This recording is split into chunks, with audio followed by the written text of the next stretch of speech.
الحمدللہ رب العالمین والعاقبۃ للمتقین والصلاۃ والسلام علی سیدنا محمد رسول اللہ صلی اللہ علیہ وسلم وعلی آلہ واصحابہ اجمعین، اما بعد۔ عزیز سامعین، السلام علیکم ورحمۃ اللہ وبرکاتہ۔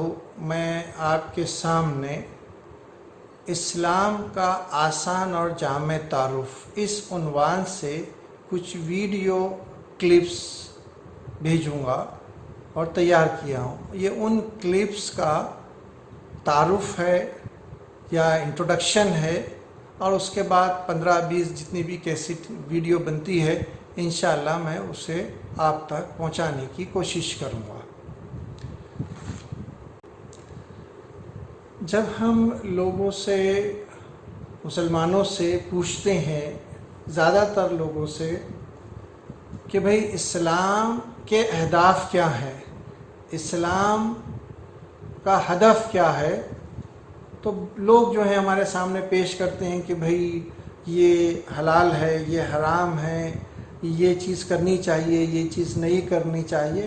پتہ چلا وہ جزیات کی طرف چلے جاتے ہیں، اصل مقصد یا اصل بات وہ بتا نہیں پاتے ہیں۔ اب مثال کے طور پر کہ اسلام میں ٹیٹو حرام ہے، جسم کو گوندنا وہ حرام ہے، جو پرماننٹ گوندتے ہیں۔ کیوں حرام ہے بھئی؟ اس کا ریزن کیا ہے، اس کا ہدف کیا ہے؟ کوئی مشکل سے آپ کو بتا پائے گا۔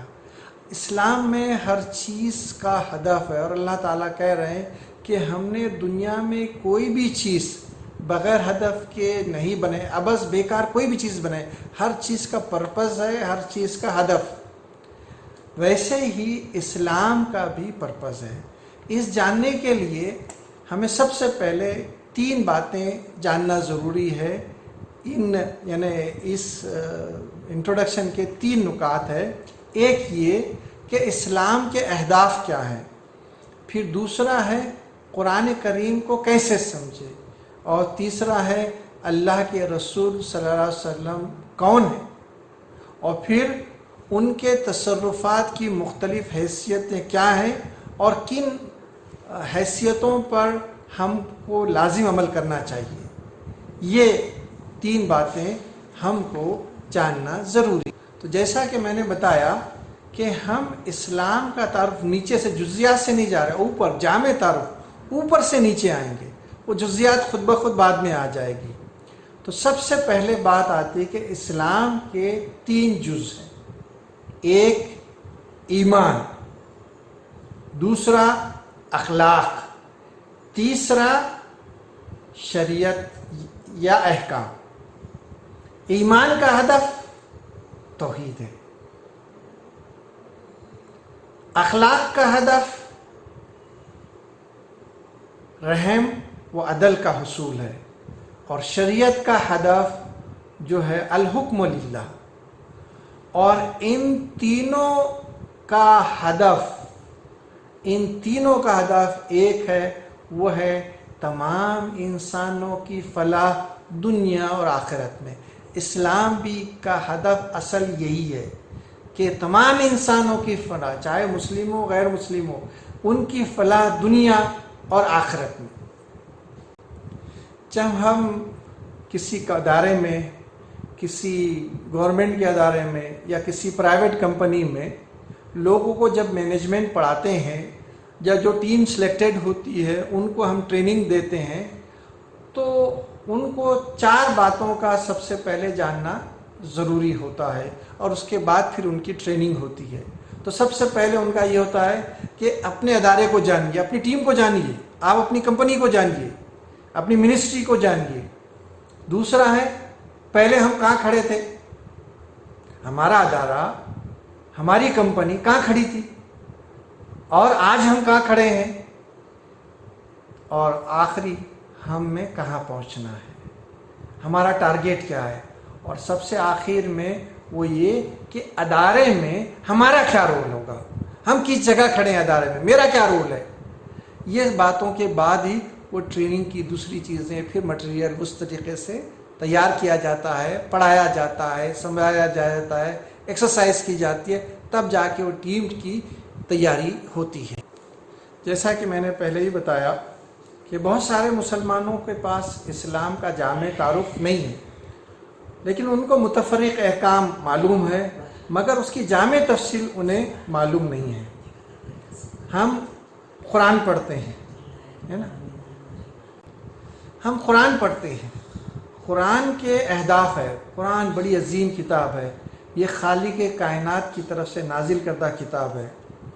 جب ہم قرآن پڑھتے ہیں تو قرآن میں ذکر ہوتا ہے عقیدے کا، جیسے عقیدے کا ذکر ہوتا ہے اس کے ساتھ ساتھ پھر جو ہے انبیاء کا ذکر شروع ہو جاتا ہے، انبیاء کے ساتھ جو ہے پھر احکام شروع ہو جاتے ہیں، احکام کے بعد پھر وہاں سیرت النبی صلی اللہ علیہ وسلم کا ذکر آ جاتا ہے، اور پھر وہیں پہ واقعات آتے ہیں تاریخ کے، اور پھر عالم الغیب، عالم الشہادہ، جن، یعنی مختلف موضوع آتے ہیں ایک کے بعد ایک، ایک کے بعد ایک۔ کیا ان موضوعات میں، ان سبجیکٹ میں یا ان ابواب میں کوئی تعلق ہے، یا ان کو کوئی تعلق، کوئی چیز ہے ان کو جوڑتی ہے؟ ہاں بالکل جوڑتی ہے، اور اس کو سمجھنے کے لیے ہم کو اسلام کا آسان اور جامع تعارف سمجھیں گے تو ہم کو یہ چیز بھی سمجھ میں آ جائے گی۔ ہم نبی کریم صلی اللہ علیہ وسلم کی اتباع کرتے ہیں، وہ ہمارے نبی اور ہمارے رسول، آخری رسول ہیں، ہم ان کی اتباع کرتے ہیں، ان سے بہت والانہ لگاؤ رکھتے ہیں، اور ہم جس اللہ کو جانتے ہیں وہ حضرت رسول کریم صلی اللہ علیہ وسلم کا بتایا ہوا ہے، اور رسول کریم صلی اللہ علیہ وسلم جس بات کا حکم دیتے ہیں ہمیں اس کا کرنا لازمی ہے، ایمان کا جز ہے۔ جس بات سے منع کرتے ہیں ہمیں رک جانا، اس چیز کو چھوڑ دینا ہمارے ایمان کا جز ہے۔ ان کے بتائے ہوئے راستے پر چلنا ہمارا فرض ہے۔ تو جیسا میں نے بتایا، رسول کریم صلی اللہ علیہ وسلم کی بہت سی حیثیتیں ہیں، تصرفات کی مختلف حیثیتیں ہیں، ان میں آپ کی سب سے پہلی اور سب سے بڑی اور سب سے عظیم حیثیت بحیثیت رسول صلی اللہ علیہ وسلم کی ہیں، پھر انسان کی، بشر کی ہیں، بحیثیت قائد بھی ہیں، بحیثیت جج بھی ہے، اور 13 سے زیادہ ان کی حیثیتیں سیرت سے ہمیں ملتی ہے، تاریخ سے ہمیں ملتی ہے۔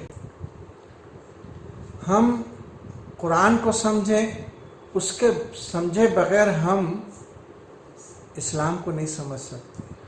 اس کی تفاصیل موجود ہے، جو خالق کائنات نے جو خالق کائنات انسانوں سے چاہتا ہے، اس کے اہداف ہے، ساری چیز قرآن میں موجود ہے، وہ اساس ہے، اور اس کی تشریح، اس کی تفصیل اللہ کے رسول صلی اللہ علیہ وسلم کے عمل سے ہم کو احادیث کی کتابوں میں ملتی ہے۔ یعنی قرآن اساس ہے، قرآن اساس ہے تو اس کی تفصیل جو ہے ہم کو احادیث میں ملتی ہے، اور اس کے بغیر ہم جو ہے قرآن کو سمجھ نہیں سکتے۔ اللہ کے رسول صلی اللہ علیہ وسلم کی سیرت اور اس کی تشریح اور قرآن کی اساس پر ان کے عمل کو دیکھے بغیر ہم جو ہے اسلام کو ٹھیک سے نہیں سمجھ سکتے۔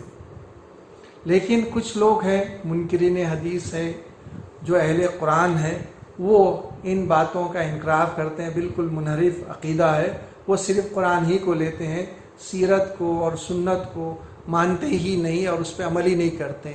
لیکن یہ عقیدہ باطل ہے، منحرف ہے، کہ جو لوگ صرف قرآن ہی کو سمجھنا چاہتے ہیں اور حدیث کا انکار کرتے ہیں۔ قرآن کریم